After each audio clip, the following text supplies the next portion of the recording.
reunió con gobernadores, Axel reformuló su gabinete, Messi debutó en el Parque de los Príncipes y Argentina le ganó a Bielorrusia para avanzar en la Copa Davis.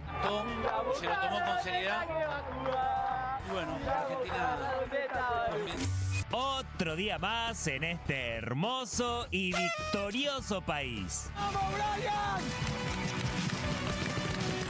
Esta tarde, mediante un comunicado de prensa, el gobernador bonaerense Axel Kicillof informó una serie de cambios en su administración. Nombró a Martín Insaurralde como jefe de gabinete, desplazando a Carlos Bianco al puesto de jefes de asesores de la provincia. Además, Leonardo Nardini es el nuevo ministro de Infraestructura, mientras que Cristina Álvarez Rodríguez es la nueva ministra de Gobierno de la provincia. ¡Mamadera!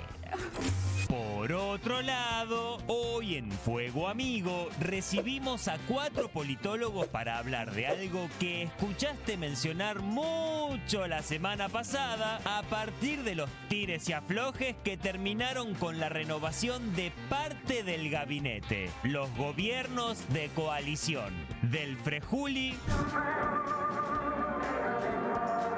a la fallida alianza. Presento mi renuncia indeclinable al cargo de vicepresidente de la Nación. Y del voto no positivo de Cobos. Mi voto no es positivo.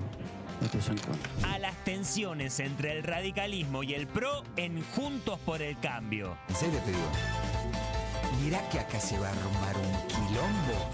¿Qué es y en qué consiste un gobierno de coalición? ¿Cómo es la historia argentina de las alianzas de gobierno? Analizamos en profundidad qué pasa con la unión de fuerzas políticas a la hora de gobernar. ¿Qué nos pasa a los argentinos? Estamos locos. Arranca Fuego Amigo, un programa de coalición.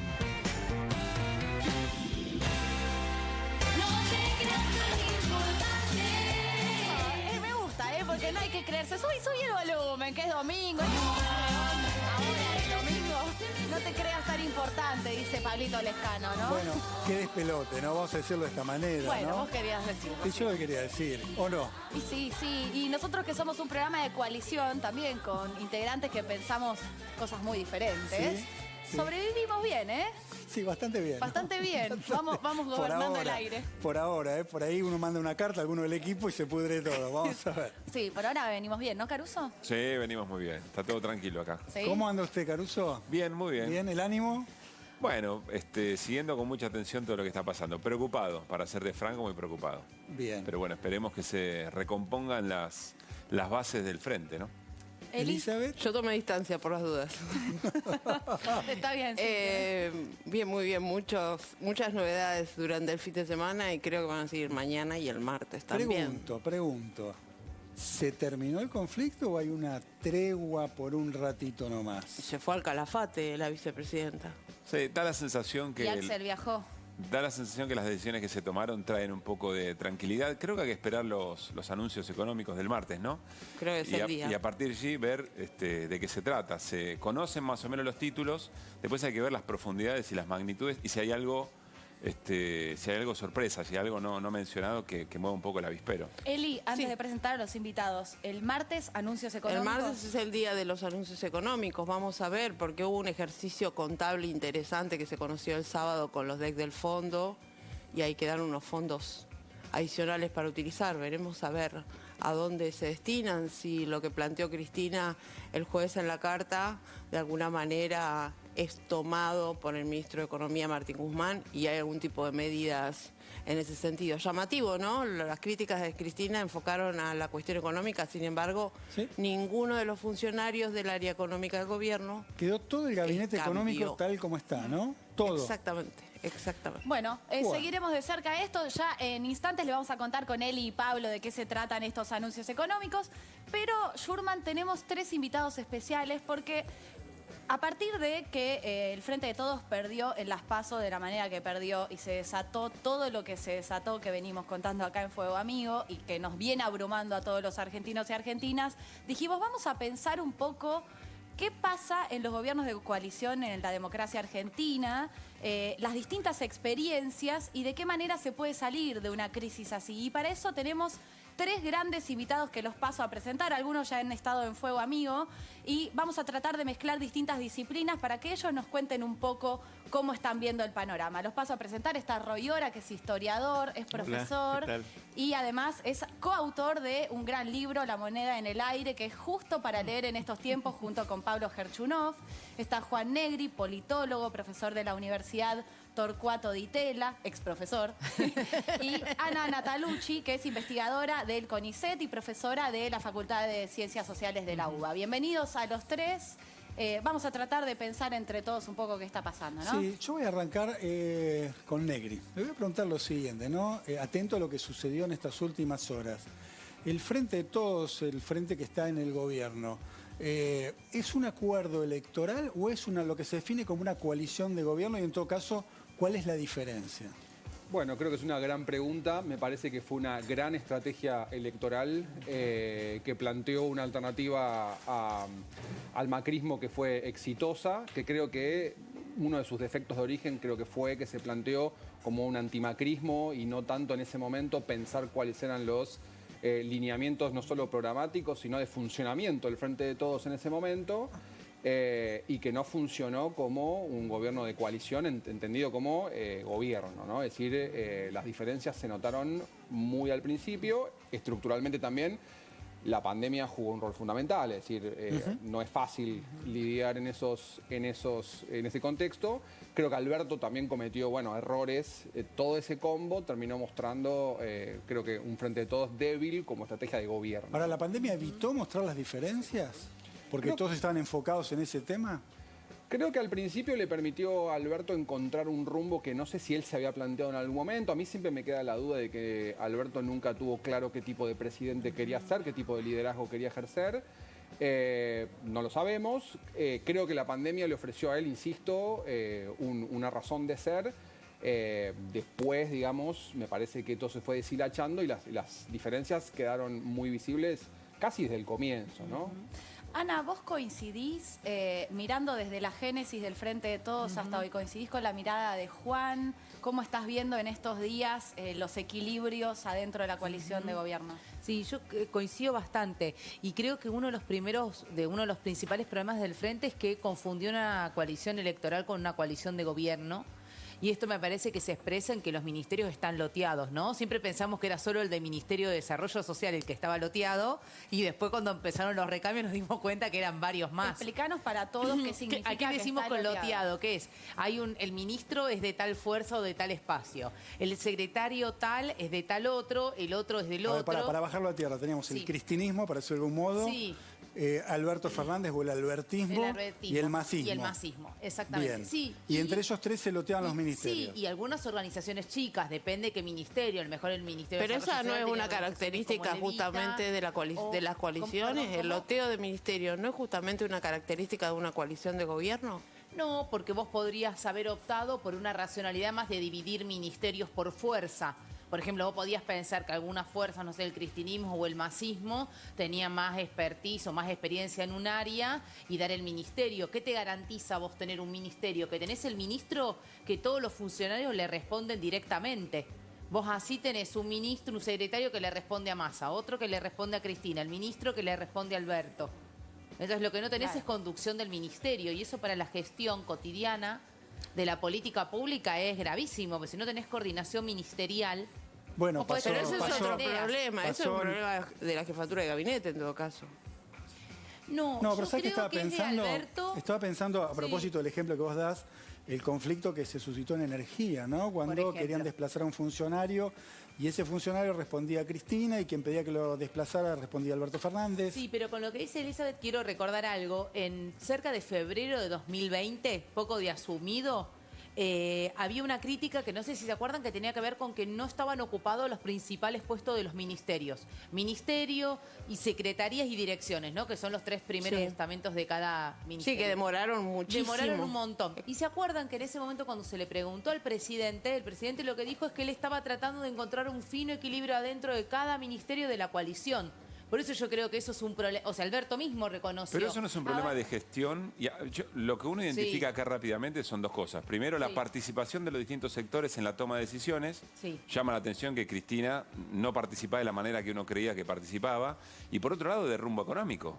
No sé si es un problema de gestión, es más de fondo, es de decisión concreta respecto a decisiones. Por eso, ahí creo que hay dos problemas distintos. Uno, con respecto a lo que decía Juan, que yo estoy de acuerdo, es el problema de lo de gestión es confundir una coalición electoral con una coalición de gobierno. Vos la coalición de gobierno no puede ser el mismo criterio que tuviste para ganar las elecciones. Me pregunto, ¿hubo alguna vez alguna coalición de gobierno en la Argentina? Yo creo que sí. A ver, Son todos electorales. La alianza fue una coalición electoral y Juntos por el Cambio también. Hagamos un punto acá porque justo quería ir a Roy, que todavía no habló, y salgamos un ratito de las contingencias. Pensemos gobiernos de coalición en la Argentina y distintas experiencias para tratar de compararlo también con cómo estamos hoy, también en una coalición de gobierno donde la vicepresidenta tiene tanto peso. Pero quiero que vos hagas un balance quizás mirando la historia un poco. Yo comenzaría señalando ese punto, ¿no?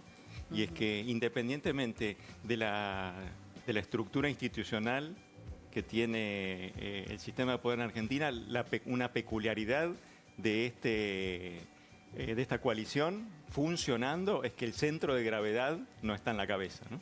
Entonces yo creo que eso hace muy complejo y explica en parte lo que señalaba Ana y lo que también marcaba Juan, ¿no? Y es que al gobierno le cuesta funcionar porque la persona que tiene que tomar las decisiones más importantes muchas veces no está en condiciones de tomarlas, duda, tiene iniciativas que son resistidas por actores que tienen peso. Yo creo que ese es un tema grande y eso nos reenvía a una historia más larga, si quieren. Sí, a mí me interesa. Este es un país donde no hay una historia de gobiernos de coalición. No es un ejercicio que la Argentina ha ensayado mucho tiempo y más bien lo que la Argentina tiene es una historia de fuerzas políticas, de partidos en los cuales quien lidera es muy potente, ¿no? Es, digamos, una historia de política en la que los partidos están socialmente muy arraigados, son muy importantes, pero además han tenido históricamente líderes políticos grandes. Eso desde el comienzo de la historia democrática ha sido así, ¿no? Primero Irigoyen, después Perón, y después podemos seguir con la lista si quieren. Sí, me interesa. Es interesante lo que vos decís. El punto de partida de esta coalición o frente electoral, como quieran llamarlo, es también bastante particular, ¿no? Es Cristina Kirchner decidiendo que el candidato a presidente no sea ella, sino que ella elige como candidata a vice quién es el candidato a presidente, ¿no? Se invierte un poquito lo que sucede habitualmente. ¿Hay alguna experiencia similar en el mundo? Bueno, en el mundo no sé, pero yo lo que diría es que en la historia argentina ha habido casos así, sobre todo ¿por qué motivo? Voy un poco atrás, ¿no? Me tiro para atrás. Nos gusta ir a la historia. Bueno, vamos al pasado. Nos proyectamos un siglo hacia atrás. Irigoyen es un líder muy, muy importante, pero tiene una restricción para seguir siendo presidente, que es una constitución que dice no hay reelección. Esto se modificó en la constitución del 94. Entonces, bueno, ¿qué tiene que hacer? Tiene que designar un sucesor, y ese sucesor que designó es Marcelo T. de Alvear, que fue presidente prácticamente, digamos así, no, incluso más que Fernández. Fue un regalo más grande que recibió Fernández, porque ni siquiera estuvo presente en el momento en el que se hizo la campaña electoral. Era embajador en Francia. Ah, estaba en Francia. La estaba pasando bien. La presidencia ahí. Llegó a Buenos Aires y le pusieron la banda presidencial.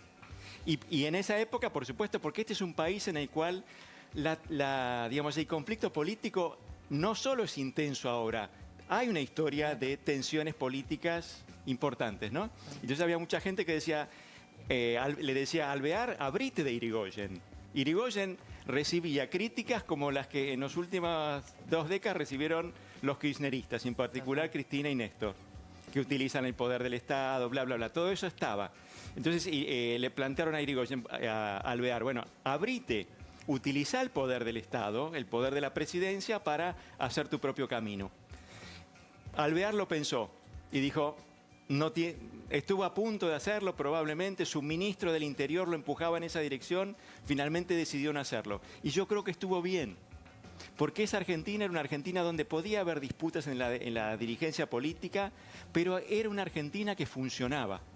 Y además era una Argentina, creo que, a diferencia de la que hoy conocemos, en que los líderes políticos tenían más claro que tenían responsabilidades. Y que una responsabilidad era cuidar que el barco navegue, Sobre todo porque como la Argentina está hoy, ese barco, no digo que se está hundiendo, pero tiene fisuras en el casco. Y sería bueno entonces que todos los que están en el puente de mando trabajen en la misma ¿Y dirección. están trabajando? O sea, ¿ves alguna salida, digamos, a lo que hoy estamos asistiendo todos los Primero voy a argentinos decir con este gobierno? voy a decir una cosa a partir de lo que cuenta Roy, que me parece muy interesante, es que en el caso del Frente de Todos y en el caso del radicalismo de la década del 20, lo que estamos viendo en realidad son disputas al interior de un partido. Es decir, yo me pregunto en voz alta, ¿es una coalición o son todos peronistas? Porque en realidad, cuando usamos el término coalición, y ustedes se preguntaban si ha habido experiencias en Argentina, o en otras partes del mundo, cuando pensamos en los sistemas de gobierno parlamentarios, la coalición es un acuerdo entre otros partidos. Acá no queda tan claro, ¿no? Porque en realidad... Lo que pasa es que el peronismo tiene una enorme cantidad de matices y versiones. Sí, pero es digamos, ¿no? una sola fuerza política. Pero por eso creo que a veces también es difícil hablar del... Yo entiendo eso, esto está clarísimo y creo que el comportamiento actual del Frente de Todos lo muestra muy claro, ¿no? Es decir, estamos mirando, hay gente que está al interior del peronismo, mira para lugares distintos. Esto una vez ¿Podemos decir ventaja que es también. una coalición de distintos pensamientos, aunque todos tengan la marca de PJ? Bueno, es lo que yo me pregunto. Algunos autores hablan de que la base social del peronismo ya está dividida. Es decir, que en algún momento, en la década del 70, la base popular eran trabajadores formales. A ver, sí, profundiza en eso que me interesa. Bueno, entonces Roy lo sabe mejor que yo, la hipótesis de Juan Carlos Torres es, bueno, en la década del 70, trabajo formal, desempleo bajo, la base popular argentina eran trabajadores formales. Empleados en una fábrica. Hoy tenemos la aparición de los informales, los piqueteros, etcétera. Eso rompió las bases populares. Y la base popular argentina hoy tiene, por un lado, el sindicalismo que defiende los intereses de los sectores formales, que esos sectores formales son distintos de los sectores informales. Por ejemplo, pensemos en todo lo que tiene que ver con, tal vez, la IFE o la ATP, que llegan más a trabajadores formales que a los informales. Entonces, en ese sentido, hay una tensión, según dicen algunos, hay una tensión abajo en el peronismo, que es que ahora las bases populares miran para lugares distintos. Cristina representa un sector, tal vez el sector más informal, y el masismo en su momento, tal vez lo que quiso ser el albertismo, el sector formal. Y que entonces en esa línea, bueno, tal vez la unidad del peronismo hoy es más difícil que nunca. Es más difícil que nunca porque en realidad la base popular ya cambió. Ahora le pregunto a Ana, porque en algún momento me voy un poquito más atrás, ¿no? La alianza del kirchnerismo con el dualdismo. Kirchner mata simbólicamente a Duhalde, se apropia del poder que compartía en aquel momento y empieza a liderar un movimiento. Sí. Alberto Fernández da la sensación que no tiene esa capacidad porque no existe el albertismo. De hecho, él nunca quiso conformarlo. ¿Para de qué manera se mantiene esa convivencia cuando hay tal nivel de tensión? No, y bueno, es tenso. Ahí me parece que es clave una cosa. Yo estoy de acuerdo con lo que dice Juan, que en realidad yo también coincido con esa idea de que lo que está partido son las bases. Que lo viene diciendo Juan Carlos Torres hace un montón, por eso. Y en ese punto, ahí lo que hay es difícil cómo generar representación con tantas diferencias. Yo lo que sí no creo es que sea tan lineal. No, claro. Tipo que Cristina representa a los informales, creo que no. Digamos que hay sectores de la clase trabajadora, digamos, de hecho hay sectores sindicales que están alineados con ella.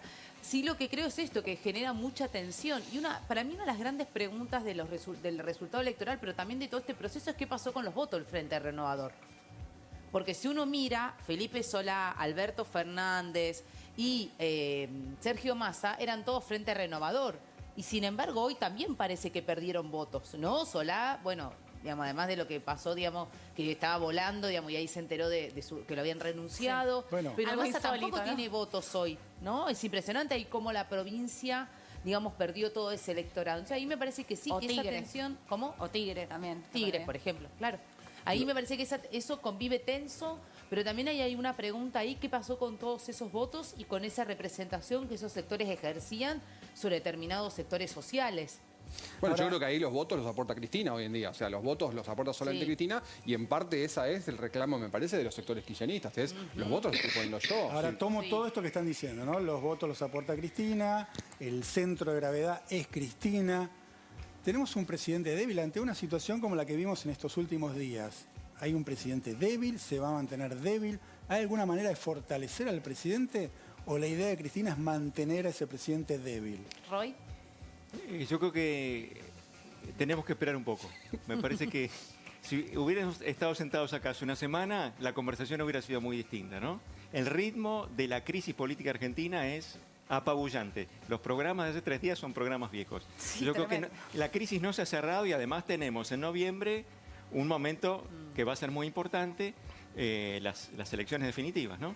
Entonces, me parece que convendría frenar un poco la pelota y esperar a ver de qué manera se organiza el escenario. Pero a ver, vamos a bajarlo un poquito a tierra, porque te estás escapando un poquito igual. Sí, no, ahí voy. Te estás escapando. Ahí voy. Hubo una carta tremenda, Sí, ¿no? Una carta sí. tremenda. Eso no es habitual en ninguna coalición que yo recuerde. Las formas. ¿no? Las formas, lo que le indica, la manera de diferenciarse y no hacerse cargo de una derrota diciendo yo te avisé, iba a pasar esto si no hacías esto, esto y esto. Esto no lo viste. Ahora, uno lo que ve cuando lee esa carta y que después ve que el presidente toma varias de las reformas que pide Cristina, en el sentido, por lo menos en la velocidad, porque no tenía intenciones en hacerlo en esa velocidad, y también toma algunos puntos de los reclamos de Cristina. No todos, porque recién decíamos que el gabinete económico lo mantiene, pese a que la economía es un punto por los cual seguramente mucha gente no votó este gobierno. Pero pregunto, en ese esquema, digamos, con esa carta, ¿estamos hablando de un presidente débil? ¿Tenía margen Alberto Fernández de hacer otra cosa? Sin romper la coalición, Sí. digo, ¿no? Yo creo que desde el comienzo Alberto Fernández fue un presidente débil. Me parece que sobre esto hay acuerdo. Claro. El punto también es que Cristina es una líder, o una lideresa, si quieren, mucho más débil de lo que al propio kirchnerismo le gusta reconocer. Mira, Cuando esa carta dice, esos audios de mal gusto que circularon por ahí, dicen... Cristina es la líder del pueblo. Bueno, hoy sabemos que es una líder que tiene, como decía Juan recién, tiene un pedacito del voto popular fundamentalmente en el conurbano, ¿no? Y me parece que esa debilidad es una líder debilidad. se define por cantidad de votos, perdón, Roy. ¿Cómo? Solo por la cantidad de votos se define. Y yo creo que en una democracia es importante eso. No digo no sea importante, digo si es lo único que define, porque la sensación es que todo gira y todo orbita alrededor de ella, ¿no? En alguna medida sí, pero al momento de ir a elecciones, y en noviembre vamos a tener una película, no sé si definitiva, pero una instantánea poderosa, creo que ese punto es importante, ¿no? Ahora si el Frente de Todos vuelve a tener una elección similar a la que tuvo hace muy poco tiempo, bueno, creo que hay gente que, yo no estoy de acuerdo con eso, pero hay gente que dice, este es el 2001 del kirchnerismo, ¿no? Creo que hay que esperar, pero no descartaría esa hipótesis. Pero me interesa esto que estás diciendo y lo quiero escuchar también de Juan y de Ana sobre la pérdida de poder de Cristina Fernández de Kirchner, lo que la militancia y el kirchnerismo siguen diciendo que es su fortaleza y lo que muchos analistas y muchas personas como Roy están viendo que, bueno, sí, puede ser que se empiece a resquebrajar su poder y que el kirchnerismo con esta experiencia de gobierno, bueno, pierda su peso. Yo estoy de acuerdo con Roy en que a veces hay que esperar. Al kirchnerismo lo han declarado muerto muchas veces ya. Y bueno, y vemos que algo hay, evidentemente, y hay una capacidad de liderazgo de Cristina. Yo sí creo que hoy... Creo que hay un dato, que es que los votos los aporta Cristina, y creo que en el peronismo, sobre todo, en relación a tu pregunta, sí, el peronismo clásicamente respeta mucho a la persona que trae los votos. Me parece que hay lecturas distintas de ese hecho, es decir, el kirchnerismo dice, yo soy el único que aporta votos, por lo tanto, de alguna manera hay que reconocer ese liderazgo de Cristina, y me parece que del otro lado dicen, nuestro contrato electoral en 2019 en realidad era más que el kirchnerismo, era de alguna manera el albertismo. Con Cristina no alcanza. El famoso con Cristina no alcanza. Sin Cristina no podemos, pero con Cristina sola no alcanza. Y ahora me parece que hay una lectura distinta sobre ese problema, que yo creo en realidad que efectivamente hay una lectura equivocada de los sectores kirchneristas, porque efectivamente me parece que el contrato electoral en 2019 era otro. El contrato electoral era... Ahora, con esa carta, Cristina no está diciendo lo contrario a lo que decís vos, es decir, ojo, yo no tengo nada que ver con esto, porque yo dije que había que hacer esto, y no se cumplió. Como diciendo Cristina, se perdieron los votos porque Alberto Fernández hizo cosas que no había que hacer. Es probable que Cristina no piense lo que pienso yo. Yo creo que, de hecho, la conformación del gabinete en realidad no es un gabinete hecho para ganar votos. Me parece que es un gabinete con músculo, con gestión, para tratar de llegar lo mejor posible a 2023. No me parece, viendo el gabinete, no me parece, y viendo también lo que fue la interna a cielo abierto, la verdad es que no me parece que estén pensando en ganar en noviembre. Es decir, me parece que es un objetivo secundario a otro. ¿Y cuál es el objetivo? Llegar en gestión, volumen político y ver si llegamos a 2023. O sea, ¿está en riesgo llegar a 2023? Llegar no en el sentido de que se vaya a ir antes, pero tratar de llegar competitivos. No creo que... Alberto para competir en una reelección del Frente de Todos. Me diste un pie fenomenal, porque tenemos una experiencia del kirchnerismo con una derrota en el 2009 y en el 2011 Cristina saca el 54% de los votos. Espera, que me gustaría que respondas esto de si ves que puede llegar a regenerarse para 2023 este gobierno, con la foto que hay hoy. En Argentina, 2 años es mucho. Creo que deberían estar empezando a pasar muchas cosas que no creo que pasen. Yo creo que en noviembre, y ahí sí, diciendo con Roy dice, bueno, hay que esperar. Yo creo que este presidente es débil, y me parece difícil cómo está desmembrada la coalición, que el liderazgo de Alberto se regenere. Me parece muy complicado. Ahora, 2023, falta un montón. Tal vez en un contexto de reactivación económica podría haber mayor competitividad. No nos olvidemos de que cuando Macri gana en 2017, me incluyo, pensábamos que la reelección de Macri estaba casi garantizada y no pasó. Entonces, hoy es difícil. Pueden pasar cosas. Pueden pasar cosas, no creo que sea el escenario más probable, pero yo creo que también Cristina está, y creo que es una carta que se está jugando al interior del Frente de Todos, es que tal vez Alberto haya que sacarlo de la fórmula, digo. Por lo bajo se dice. Está bien, pregunto por qué es débil. Porque, a ver, el peronismo es vertical, históricamente. Y ustedes me están diciendo, el centro de gravedad está en Cristina, pero el presidente es Alberto Fernández. ¿Hay alguna manera de empoderar a Alberto Fernández? ¿O así como es la historia de este país y el verticalismo del peronismo, no hay forma de modificar esto? Voy a dejar que hablen mis colegas. Yo creo que la oportunidad era, no sé cómo le hubiese ido, no lo sabemos, era si Alberto pegaba el portazo en la mesa y decía, bueno, armo el gabinete que yo quiero y trato de generar el albertismo. Bien. Para mí ya era tarde. ¿Ana? Sí, yo creo lo mismo. Me parece que el albertismo hubiese sido un momento a principio de la pandemia, ¿no? En esto de lo que él mismo lo dijo, digamos, bueno, en la pandemia nos tocó el día 100. Bueno, el momento era ese, digamos, los primeros 99 donde vos podés marcar una impronta. Si lo que hizo Kirchner con Duhalde en su momento. Claro, exacto. Y si no lo haces al principio del mandato, que es cuando más legitimidad tenés por la elección, y después es muy difícil. Yo de todas maneras no creo que sea un presidente débil, en el sentido de que a Cristina tampoco le conviene que Alberto le vaya mal, porque bueno, pero no se notó con la carta mucho. Bueno, pero yo tengo una visión diferente en eso de la carta. Para mí fue como una salida diplomática que encontró, apuntó a un funcionario de él que muchos no sabíamos ni el nombre, el que parece que era vocero, pero al final era el secretario de Comunicación. Pero era una de las manos derechas de Alberto. Sí, pero pero con respecto a la discusión económica, que para mí sigue siendo la discusión hoy y que con la cual uno no podría dar por cerrada la crisis. Sin embargo, llamó a Guzmán para decirle que no era ella la que estaba pidiendo la renuncia. Pero ese fue Hubo el balance, una marcha y una contramarcha. El balance después de lo que generó la carta. Ahora vos, Roy, por ejemplo, ¿coincidís con ella, con lo que está diciendo de que la carta no debilitó, que Cristina no busca debilitarlo a Alberto? Yo creo que esa carta fue durísima. Agregaría que Alberto tuvo 2 oportunidades, por lo menos, para tomar distancia de la vicepresidente, ¿no? Y las dos las acaban de señalar. El momento dorado de la pandemia, donde su prestigio, ¿cómo se dice? La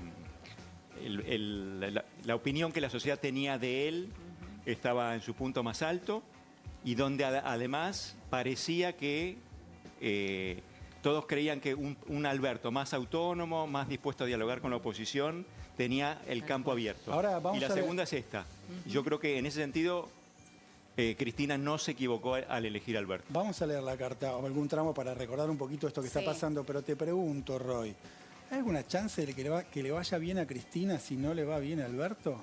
¿O van de la mano en esta historia? Yo creo que no. Yo creo que no lo hemos abordado todavía, pero me parece que a la Argentina no le puede ir bien si seguimos enfrascados en esta discusión. Está buenísimo lo que sí. Lo dijo de otra manera, pensando otras cosas, pero Juan Grabois acá, mientras estamos todos mirando lo palaciego, hay una sociedad que es cada vez más pobre y que, digamos, una economía que está estallada, básicamente, para decirlo en criollo, como mientras estamos apuntando a la Casa Rosada, a la Quinta de Olivos, al Congreso, al Frente Renovador, la gente sigue viviendo mal y cada vez peor. Pero ¿no? perdón, esta no es una discusión, retomamos la discusión que teníamos con Juan Grabois, no es una discusión palaciega, es, como recién decía Ana, es una discusión respecto del modelo económico, es decir, la discusión, en el centro de la discusión está la gente. No está en los alrededores, en el centro de discusión está la gente, porque lo que se está discutiendo es cómo llegarle a mejorarle la vida a la enorme cantidad de personas que quedaron expulsadas del sistema. Yo no veo a la gente en el centro de la discusión entre Alberto, Cristina Yo creo y que la ese coalición. tipo de discusiones se tienen que dar de otra manera, sobre todo en el seno de una coalición que gobierna un país con tantos problemas. No, pero se puede hacer yo coincido revoleando cartas yo coincido por que, los medios de yo coincido que las comunicación. formas son importantes y afectan que el cómo afecta al qué. Yo estoy totalmente de acuerdo. Ahora, en el fondo de la discusión está cómo vive la gente. No se está discutiendo sobre peras y manzanas. Ni es una telenovela, digamos. Se está discutiendo, o la principal referente del espacio le está diciendo al presidente que las medidas que se tomaron no fueron suficientes para que la gente viva mejor. ¿O yo estoy equivocado? Roy. Yo creo que es una visión un poco cándida, ¿no? Me parece que lo que estamos viendo es una puja en el seno del gobierno, en la cumbre del gobierno. ¿Pero por qué, Roy? Ahí voy. Estamos viendo una puja por espacios de poder y está muy en segundo plano la preocupación por cómo ponemos en marcha los motores del crecimiento en la Argentina. ¿Cómo llegas a esa discusión? Porque el centro de la carta tiene que ver efectivamente con el impacto en la gente de las decisiones económicas. Está en el centro del texto. Sí, no solo eso. No solo eso. Supongo que también le está diciendo, también le están diciendo en esa carta, le está diciendo a Alberto Fernández, tenés que poner de jefe de gabinete a Mansur. Si también están llenando casilleros y están haciendo una distribución de poder, además. No, pero lo que ella dice es que Mansur no es de ella. Pero ella aclara que Mansur no es una referencia. De nuevo a lo que dice Roy, le estás dando un poco la razón de que toda esa discusión deja afuera a una Argentina que está cada vez más empobrecida. No la deja afuera, la tiene en el centro. Si fuera una discusión de poder, Cristina estaría diciendo, poneme de jefe de gabinete a alguien que es mío. Sí. Pero no está diciendo eso, está diciendo ponerle a Mansur que ni siquiera es mío. Escuchamos a Grabois acá. No, yo creo que ¿Cuál sería para la gente esa decisión? Porque, por ejemplo, una cuestión importante en el voto de la gente de la provincia de Buenos Aires, lo decía en una nota muy importante, interesante, quiero decir, en Infobae, Mayra Arena, que es las aulas cerradas en la provincia de Buenos Aires sin registrar cómo se vive en los barrios y la importancia que es ir a la escuela en esos barrios y la cantidad de tiempo que estuvo cerrado. Sí. Y eso fue una decisión del gobierno de Kicillof, del riñón de Cristina. Esa discusión no se escucha dentro del kirchnerismo ni siquiera como una autocrítica después de la derrota de las PASO. Entonces, cuando se habla de si están discutiendo a la gente adentro, hasta ahí, ¿no? Roy, ¿querías decir algo? Sí, claro, no, yo lo que quería decir es que, bueno, estoy de acuerdo con lo que vos decís, ¿no? La gestión de la pandemia no fue buena, creo que no fue buena en particular en la provincia de Buenos Aires, pero además me parece que la carta no enfoca el problema de, bueno, ¿cómo hacemos crecer la economía? Me parece que el tema central es, ¿podemos distribuir más? ¿Podemos sacar del bolsillo o del Banco Central algunos recursos y distribuirlos? ¿O no? Y Alberto no lo ha hecho. Pero me parece que la Argentina hace mucho tiempo que no crece. Y las iniciativas que se proponen desde el kirchnerismo para reconstruir una etapa de crecimiento, creo que no son... Argentina creció hasta el 2015. ¿No son qué, Roy? Perdón, termina. No son las que el amplio consenso de los economistas, amplísimo, considera que son las que pueden hacer funcionar nuevamente la economía. Es otra discusión. El planteo de Cristina. Si a los economistas ortodoxos o a Roy o a quien fuera le parece que son eficaces o no las medidas económicas del kirchnerismo, es un tema.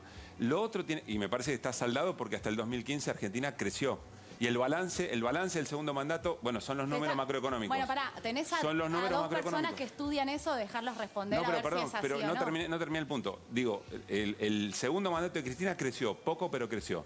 Más allá de eso, la discusión ahora me parece es si la carta es una cuestión palaciega o es una cuestión menor de cuotas de poder o si efectivamente está cuestionando el sentido económico del gobierno de Alberto Fernández, que creo que es lo que por lo menos yo leí. Viste que en general, una cosita, en general se dice, la Argentina desde el año 74 que tiene el mismo producto per cápita y desde 2011 a hoy la Argentina está estancada. Yo creo que esa es... Claro, esa es la trampa del promedio, como si todos los gobiernos hubieran hecho lo mismo. Y no todos los gobiernos hicieron lo mismo. Un gobierno que tiene una economía en crecimiento no pierde las elecciones, como las perdió Cristina, las del 2013 y 2015. Hay otros factores, y vos sabés, Roy, hay otros factores, una enorme cantidad de otros factores, tiene que ver con el agotamiento, con necesidades de segunda generación, tiene que ver con otra cosa. Los números macroeconómicos del final de Cristina Fernández Kirchner, comparados con los actuales, me parece que no tienen nada que ver. Pero el tema económico es central, vos mismo lo dijiste, ¿no? Digo, en la carta, uno de los ejes para mí es el económico, El otro tiene que ver con el volumen de poder. No hablamos de Mansur, pero voy a pedir al director que ponga el tramo de la cartita sobre eso, donde se refiere Cristina Kirchner a Mansur. De la cartita, Mansur. De la cartita. Sinceramente, Schurman. El martes 14 tuvo lugar, otra vez en Olivos, mi última reunión con el presidente de la Nación. Habían transcurrido 48 horas sin que se comunicara conmigo y me pareció prudente llamarle y decirle que tenía que hablar con él. Dejé pasar 48 horas deliberadamente para ver si llamaba. Debo decir, aclara, que de las 19 reuniones, la mayoría fueron iniciativa mía. Allí le manifesté que era necesario relanzar su gobierno y le propuse nombres como el del gobernador Juan Mansur para la jefatura de gabinete. A mí eso no me parece vinculado a la economía, sí me parece a dar volumen de poder y en todo caso a distribuir poder. Por eso digo, está el tema económico en la carta de Cristina, también está en darle volumen al propio gabinete, al futuro gabinete de Alberto Fernández. Bueno, no se hace soplando, digamos, eso, ¿no? Recuperar iniciativa, me parece a mí. Yo lo escuché ese día, Juan, acá. Me parece que es de los dirigentes, digamos, que más conoce lo popular. Además, siempre es muy interesante. Pero sí me parece que yo no lo reduciría como una cuestión palaciega todo este debate, porque ella lo que dice es Mansur, porque Mansur además tiene relaciones con otros gobernadores, con ciertos sectores empresarios. Dar volumen de poder. Que se suponía que era lo que iba a hacer Alberto también, ¿no? Se suponía que Alberto tenía relaciones con cierto sector del empresariado para el cual Cristina está vedada y ella los tiene vedada a ellos. Y a los derechos de las mujeres. Por eso, por eso. Después déjame abrir una ventanita con eso que es interesante lo que dice Cata. Solo lo estaba diciendo, obvio, no opiné sobre Mansur, solo lo estaba diciendo en qué marco lo propone. Lo que sí me parece es, no es una solamente, lo que sí me parece es esto, que son nombres que son muy controvertidos, no solo el de Mansur, sino alguno que otro más. Y me parece que es esto, es como yo acuerdo con lo que decía Juan, es tratar de meter funcionarios que tengan capacidad de dar respuesta, de poder hacer funcionar ministerios. Funcionarios que funcionen, básicamente. Bueno, exactamente, en la campaña, Mansur fue el articulador federal con todos los gobernadores que le sirvió a Alberto Fernández para llevar agua para su molino de todo el país. Recordemos que el Frente de Todos no perdió solo en el AMBA ni en la provincia de Buenos Aires, perdió en distritos en los que ganaba siempre. Ahora, no nos escapemos de lo que dijo Cata, porque Gómez Alcorta, que es ministra de Género, lo denunció a Mansur. Sí. ¿Hay experiencias dentro de un mismo espacio que un ministro haya denunciado a otro, en este caso a un jefe de gabinete? No sé si tan crudas como eso. No sé si tan crudas como eso, pero bueno. Perdón, aclaro. Lo denunció porque dio luz verde Mansur para hacerle una cesárea a una nena de 11 años que había sido violada. Que había sido violada y no permitió que aborte. Y que no aplica ni siquiera la ILE en Tucumán. Exacto. Se me escapan los detalles si alguna vez en el mundo pasó algo similar. Ahora, bueno, es decir, lo que opinaba Massa de Cristina, lo que opinaba Alberto de Cristina, es decir, estas cosas en el peronismo a veces pasan. O todo el tiempo. Y sí, en todos los espacios igual también. Sí. Creo que a veces las peleas en el peronismo son a veces un poco más crudas, pero bueno, creo que muestra a las claras cierta idea que sobre todo encarna Cristina, que es, bueno, es decir, unidad hasta que duela, en el sentido de tenemos que llegar a 2023, y yo misma, y ella lo dice muchas veces, yo con Mansur tuve diferencias, yo con Alberto tuve diferencias, y al final los llamé a todos. Creo que es la idea de, bueno, llegar hasta 2023, un poco como decía Ana, y yo acuerdo con ella, y digo, uno puede hacer después objeciones de todo esto que estamos contando de Mansur. Me parece que ahí la estrategia es, tenemos tipos que no son caras frescas. La experiencia del albertismo de traer gente nueva y cierta idea, digamos, un poco más inclinada a la izquierda, hoy ya está en segundo plano. Traemos tipos como Aníbal, como Julián Domínguez, como Mansur, que nos pueden gustar más o menos. Fortalecen un poco a la figura del músculo, es decir, contactos con intendentes, contactos con sectores sociales, Mansur con las farmacéuticas, es decir, tipos que tienen una agenda más amplia de la que tenía el albertismo. Ahora, quiero ir a lo importante, que es con la gente adentro, que en eso seguro no hay grieta en este estudio ni en ningún lado, ¿no? El tema es el cómo con la gente adentro. Roy, en tu libro vos lo mirás más allá de las contingencias, obviamente, en este país, como vos decías, todos los días tenés una sorpresa y el ayer quedó viejo, pero ¿cómo? Las discusiones adentro del seno del Frente de Todos, ¿alguna de las dos es viable para salir de esto con la gente adentro o está mirando para cualquier lado? Yo creo que en particular el kirchnerismo tiene un horizonte de muy corto plazo y no tiene una visión clara respecto a cómo se pone en marcha la economía, cómo se crea un escenario donde el crecimiento pueda ser un fenómeno sostenido. Creo que para eso, y a veces Alberto lo decía antes de que recibiera la llamada mágica, ¿no es cierto?, el gran regalo de Navidad de Cristina, la Argentina tiene que exportar más. No hay otra manera. Ese es el único camino que le va a permitir a la Argentina conseguir más dólares para poner en marcha un montón de actividades que hoy están ahí trabadas y sobre todo, y pensando mucho, en particular en los de abajo, porque las clases populares tienen consumos que son consumos de dólares, ¿no? A las clases populares, al igual que a los que estamos en este estudio, les gustan las zapatillas, les gustan los celulares. Todo eso requiere una economía que sea más potente en términos de exportaciones. Bueno, pero No también funciona. necesitan comer todos los días, ¿no? Por supuesto. Porque digo, si exportamos y no garantizamos el consumo interno, tenemos un problema.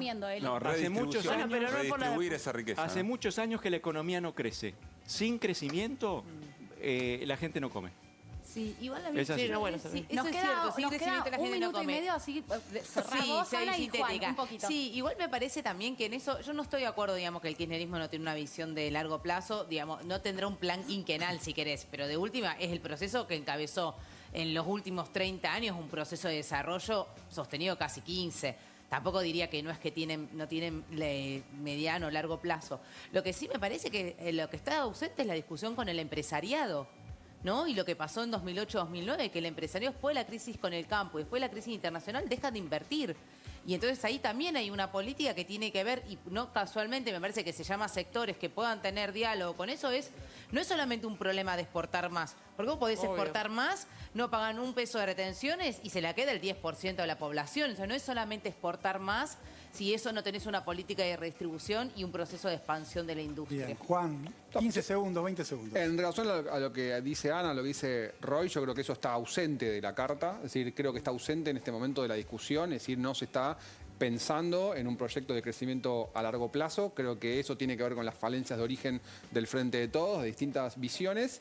Y yo creo que en este momento, además, el gobierno perdió credibilidad. Es decir, los actores sociales, económicos y políticos no esperan nada del gobierno y es llegar hasta 2023 como sea.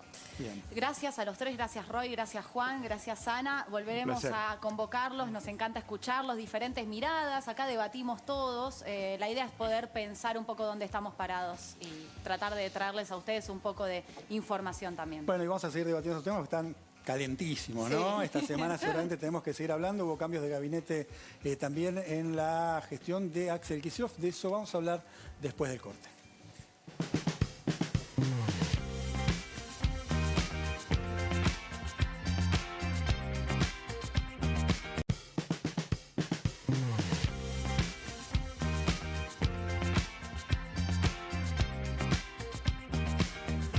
Bien, y se sigue moviendo la política, más allá de la carta de Cristina y todo lo que ha pasado, ¿no?, en el gobierno nacional. Hay novedades en el gobierno de la provincia de Buenos Aires. Axel Kicillof viajó al sur, se encontró con Cristina Kirchner, volvió y decidió cambios en su propio gabinete, una suerte de réplica lo que pasó a nivel nacional, también en provincia de Buenos Aires. Yo no termino de entender tanto en el gabinete nacional como en el gabinete de la provincia. ¿Por qué esas áreas? Digo, veamos los cambios de la provincia, pero Sí. ¿por qué esas áreas y no otras? Más que ¿no? las Porque áreas que no funcionaron. Me parece, sí, está bien lo que observas. A mí me parece que más el sentido de las áreas tiene que ver con el ingreso de intendentes, ¿no? Así como Cristina y Alberto Fernández incorporan a Mansur, con la idea de tener gobernadores o tratar de acercar a los gobernadores al espacio, que nadie de alguna manera se vaya para otro lado. Bueno, me da la sensación que Axel Kicillof también quiere de alguna manera ordenar a los intendentes, trayendo e incorporando intendentes a su gabinete. Perdón, Pero, y si entiendo la pregunta de Cata, que es A ver. interesante, me parece que también tiene que ver con las propias dinámicas de a quién puedo mover y a quién no. Entonces, más allá de las Ay, el áreas en manejo de la concreto, caja, Bueno, a quién necesito hacer ingresar Bueno, te hago una y pregunta. qué lugares no puedo soltar. Contemos si le Vamos. pregunto a Caruso esto. Dale, Dale. vamos uno por uno y lo analizamos todo. Sí. Vamos a poner el primer cambio, ahí está.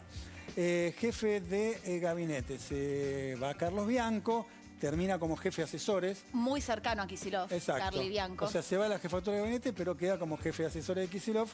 Y seguirá manejando el Clio. Y seguirá manejando el Clio y se incorpora Martín Insaurralde, intendente de Lomas de Zamora. A ver, avancemos con los cambios de gabinete. Pero pará. Uno de los intendentes que cosechó la mejor elección en su distrito en la PASO del último domingo. Y uno de los referentes en el último tiempo fue el principal candidato de una fuerza, digamos, Además, tiene un recorrido muy importante. Le sacó a Vidal 14 puntos de diferencia, pero está bien lo que vos decías, Pablo, porque quiero ir hacia ahí.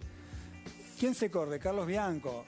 No porque Axel Kicillof no lo quiera, ni mucho menos, más bien todo lo contrario, sino porque es una pieza que siempre va a ir donde dice Axel Kicillof, porque prácticamente su mano derecha. Han ido, exactamente, su mano derecha han ido juntos a todos lados. ¿Vamos al otro cambio? Ahí va. Agustín Simone por Leonardo Nardini en el Ministerio de Infraestructura y Servicios Públicos. Bueno, ahí otro intendente, ¿no? Ahí sí importante, hay un manejo, el ministerio que más dinero maneja, mayor presupuesto maneja en la provincia de Buenos Aires. Claramente, toda la obra pública de la provincia, y ahí va a ir un intendente, el intendente de Malvinas Argentinas, otro de los ganadores también. Bien, suman a los intendentes, ¿no? Se va de alguna manera ganando músculo, como decían nuestros invitados, Axel Kicillof, sumando intendentes, tratando de alguna manera sumar lealtades en todo el territorio bonaerense y que no pase lo que pasó en la elección, donde el Frente de Todos también perdió en lo que es, digamos, la madre de todas las batallas, como dicen, porque ahí siempre se decide la suerte de una elección nacional. Avanzá con las placas, Yumi, que quiero llegar a la pregunta de Caruso. Tranquila, tenemos tiempo todavía. ¿Quién más se va? Se va Teresa García, ministra de Gobierno, ingresa Cristina Álvarez Rodríguez, que ya había tenido ese cargo en tiempos de Daniel Scioli. Ahora, Teresa García no se va a ningún lado, ¿no? No. ¿Será que habla mucho de más? ¿Ese es el castigo? No sé, me pregunto. No tengo idea. La carita que pone Elizabeth. ¿Pablo? No, me parece que tiene que ver de vuelta con qué tipo de dirigente incorporás y el rol que se le da al territorio y sobre todo la experiencia que Cristina Álvarez Rodríguez tuvo en ese mismo cargo, como vos decías, con Scioli. Bien, ahí están los cambios, pero Cata tenía una inquietud. Cata. Sí. No, a ver, hay muchas áreas que no funcionaron, pero de verdad, la educación fue un problema. Te lo dicen los mismos votantes del Frente de Todos, que las aulas cerradas en la provincia de Buenos Aires fueron un problema. Educación en la provincia de Buenos Aires no... Si querés abrimos esa discusión, para mí es una discusión... Autocrítica sobre Es una discusión que no terminamos de saldar. En todo caso tiene que ver con las restricciones en el marco de la pandemia que se decidieron y el modo que después el Ministerio puede volver a recuperar a los pibes y a las pibas que efectivamente dejaron o que no tuvieron la contención o que efectivamente tenés que volver a buscar. Como dijo Mayra Arena, nos dejaron sin clases, sin un teléfono y sin datos. Está clarísimo que Sí. todo está arreglado con Cristina, hablado con Cristina y no va a haber cartas por este lado. No, está bien, pero me parece que es más amplia esa discusión y es injusto el saldo que se hace a posteriori. ¿Qué saldo? Y respecto a la Si carta de Mayra Arena... del gobierno. No hubo crítica, yo no escuché autocrítica del gobierno Bueno, de la porque provincia, por ahí que tiene... es mi Pero pará, porque vos estés enojada con eso no quiere decir que todo el mundo tiene que salir a hacer una autocrítica. Lo que digo es que es algo real, que, digamos, no coincidimos con que 1 millón de pibes y pibas que se quedaron afuera del sistema educativo es una tragedia, coincidimos todos en ese diagnóstico. Sí, si no está, lo que pasa es que digamos,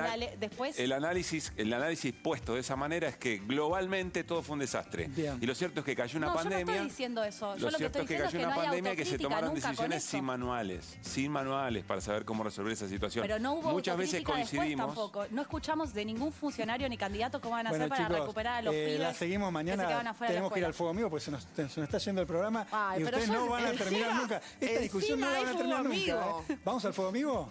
Pero no era Caruso. No, es el Fuego Amigo del equipo, Qué ¿no? fuerte. Fuego Amigo, Luis Juez. Y no está su barra brava, mira.